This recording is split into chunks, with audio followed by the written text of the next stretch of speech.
ನಾನಿವತ್ತು ಉಡುಪಿಗೆ ಹೋಗ್ತಾ ಇದ್ದೀನಿ.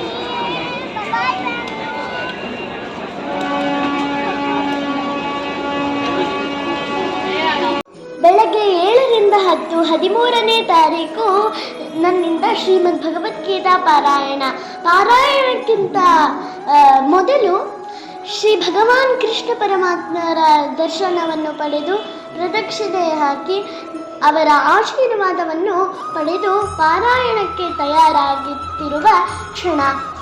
ಮತ್ತು ಇಲ್ಲಿ ಇನ್ನೊಂದು ವಿಶೇಷ ಏನಪ್ಪ ಅಂದರೆ, ನಾನು ಧರಿಸಿರೋ ಲಂಗ ಮತ್ತು ಶ್ರೀ ಭಗವಾನ್ ಕೃಷ್ಣ ಪರಮಾತ್ಮರ ವಸ್ತ್ರ ಎರಡು ಒಂದೇ ಕಲರ್ ಆಗಿದೆ. ಈಗ ಪಾರಾಯಣಕ್ಕೆ ರೆಡ್ ಕಾರ್ಪೆಟ್ ಮೇಲೆ ನೆಟ್ಕೊಂಡು ಸ್ಟೇಜ್ ಮೇಲೆ ಹೋಗಿ ಪಾರಾಯಣವನ್ನು ಶುರು ಮಾಡುವಂತಹ ಕ್ಷಣ.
वसन्तऋतु चैत्रमासे शुक्लपक्षे पञ्चम्यान्ति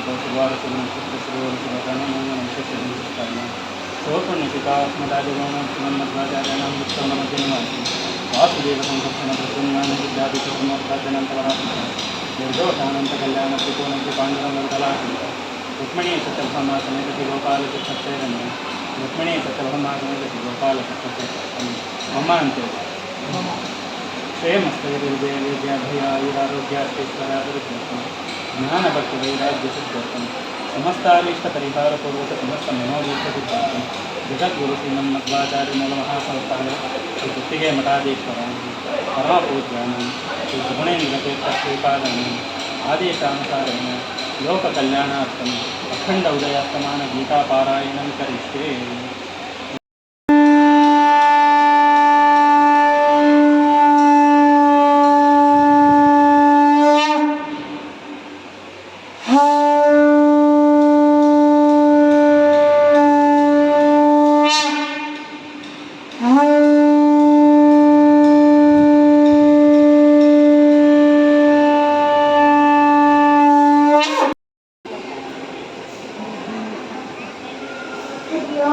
ಜೈ ಶ್ರೀ ಕೃಷ್ಣ, ಜೈ ಶ್ರೀರಾಮ್.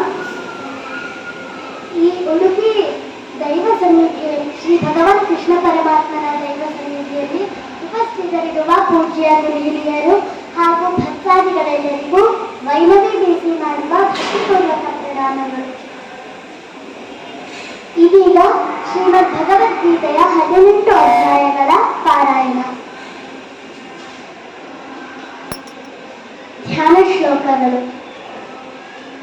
ಓಂ ಪಾಠಾಯ ಪ್ರತಿಬೋಧಿತಾಂ ಭಗವತಾ ನಾರಾಯಣೇನ ಸ್ವಯಂ ವ್ಯಾಸೇನ ವ್ಯಥಿತಾಂ ಪುರಾಣಮುನಿನ ಮಧ್ಯೆ ಮಹಾಭಾರತಂ ಅದ್ವೈತಾಮೃತವರ್ಷಿಣೀಂ ಭಗವತೀಂ अष्टादशाध्यायिनी अम्ब त्वामनुसन्दधामि भगवद्गीते भगवद्वेषिणी नमोऽस्तुते व्यासविशालबुद्धे पुल्लारविन्दायतपत्रनेत्रा येन त्वया भारत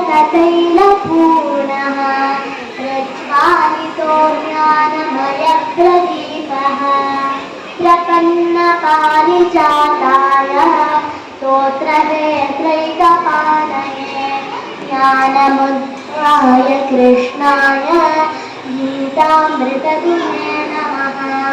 सर्वोपनिषदो गावः दोग्धादोपालनन्दनः पार्थो वत्ससुधीर्भोक्ता दुग्धं गीतामृतं महत्। वसुदेवसुतं देवं कंसचाणूरमर्दनं देवकी परमानन्दं कृष्णं वन्दे जगद्गुरुः। भीष्मद्रोणतथा जयद्रथजला गान्धारनीलोत्पला शल्यग्राहवती कृपेण वहनी जयेन वेलाकुलाः अश्वत्थामविकर्णघोरमकरा दुर्योधनावर्तिनी सोतीर्णा खलु पाण्डवैरननदी दैवतः केशवः पाराशर्यवचः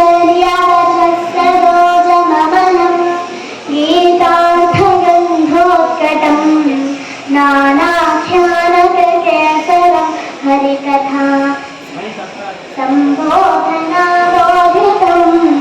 लोके सज्जनषट्पदैरहरः पेपीयमानं मुदा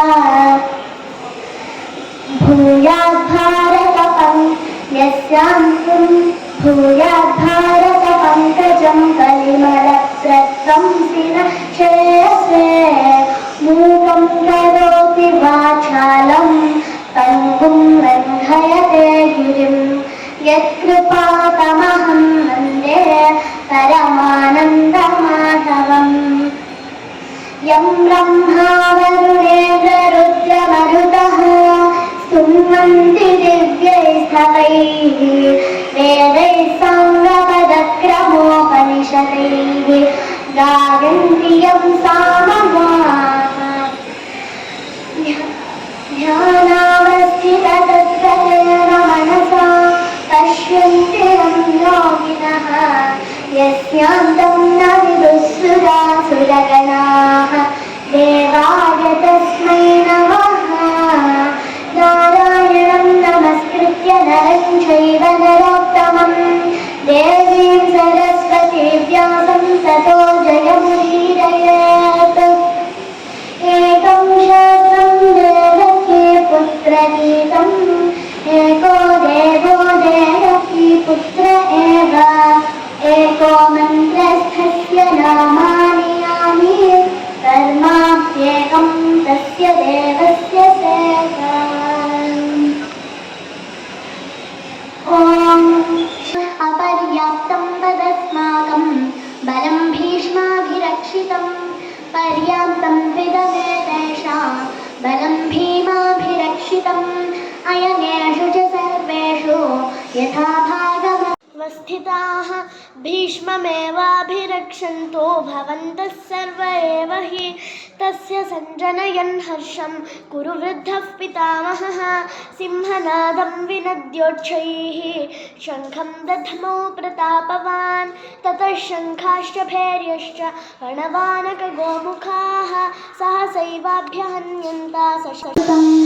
ॐ तत्सदिति निर्देशः ब्रह्मणस्त्रिविधर्षितः ब्राह्मणास्तेन वेदाश्च यज्ञाश्च विविधाः पुरा तस्मादो वित्युदाहृत्य यज्ञदानतपः क्रियाः प्रवर्तन्ते विधानोक्ताः सततं ब्रह्मवादिनां तदित्यनभिसन्धाय फलं यज्ञतपः क्रियाः दानक्रियाश्च विविधाः क्रियन्ते मोक्षकाङ्क्षिभिः सद्भावे साधुभावे च तदित्येतत् प्रयुज्यते प्रशस्ते कर्मणि तथा सच्छब्दः पार्थयुज्यते यज्ञे तपसि दाने च इति सदिति चोच्यते कर्म चैव तदर्थीयं तदित्येवाभिधीयते अश्रद्धया हुतं वित्तं तपस्तप्तं तु कण्ठयत असदित्युच्यते पार्थ तत्रत्यनो इह।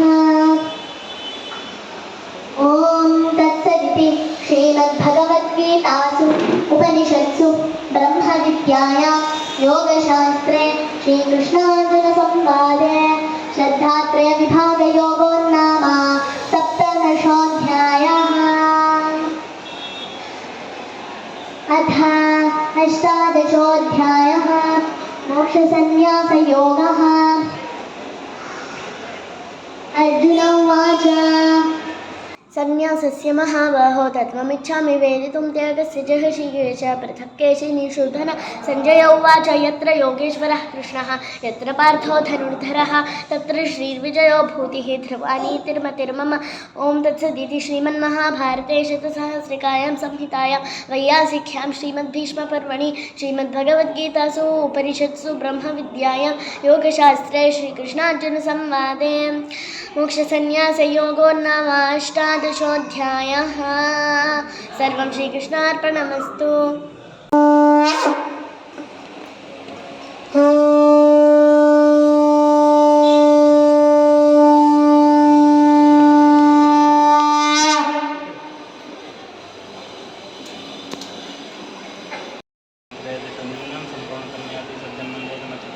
मंत्रहीनं क्रियाहीनं भक्तिहीनं जनार्दनाय प्रदन्तमया देव परिपूर्णं तदस्तमे कायेन वाचा मनसेन्द्रियेणाध्यात्मना वाप्तिके स्वभावः करोमि यद्यत् सकलं परस्मै नारायणायेति समर्पयामि।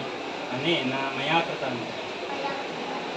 अखण्डोदयस्तमान गीतापारायणेन भगवान् श्रीमद्भान्तर्गत श्रीगोपालकृष्णप्रियतां श्रीकृष्णार्पणमस्तु।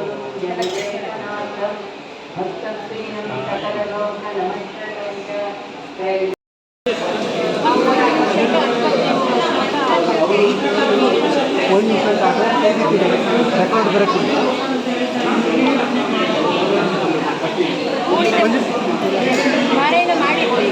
ಇದು ಮೂಮೆಂಟ್ ಒಂದು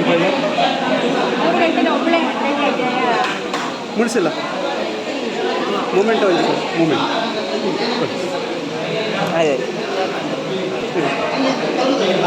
ನಮ್ಮ ಅಮ್ಮ ಶ್ರೀಮದ್ ಭಗವದ್ಗೀತೆಯ 18 ಅಧ್ಯಾಯಗಳ 700 ಶ್ಲೋಕಗಳನ್ನು ಬರೆದಿದ್ದಕ್ಕೆ ಈ ಒಂದು ಪ್ರಮಾಣ ಪತ್ರವನ್ನು ಗುರುಗಳಿಂದ ಸ್ವೀಕರಿಸಿದ್ದಾರೆ. ಕೃಷ್ಣಾರ್ಪಣಮಸ್ತು.